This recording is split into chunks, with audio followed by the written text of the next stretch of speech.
Hi everyone, welcome back to our channel. Today, I'm going to show you a handy trick in Gmail, how to recall an email that you've already sent. So, let's dive in. First things first, open your favorite browser and log into your Gmail account. Once you're in, you can see that I'm about to send this email. After sending your email, keep an eye on the bottom left of the screen. You'll notice a small undo button popping up. This little button is your lifeline if you've sent an email prematurely. Click on it, and voila! Your email won't be sent. Now, if you feel that 5 seconds is too short for you to make a decision, you can actually increase the recall time. Here's how you do it.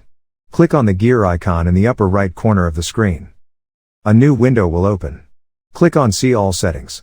In this window, look for the Send Cancellation Period setting. It's initially set to 5 seconds. Click on the arrow next to it, and you can choose to increase it to 10, 20, or even 30 seconds. For this demonstration, let's go with 30 seconds. Once you've made your choice, scroll down to the bottom of the window. At the bottom, you'll find the option to save changes. Click on it. The page will start refreshing, and congratulations, you've just extended the time you have to undo an email. And there you have it. Now you can undo your sent emails within the time frame you've set. If you found this tip helpful, give us a thumbs up, and don't forget to subscribe for more useful tutorials. Thanks for watching.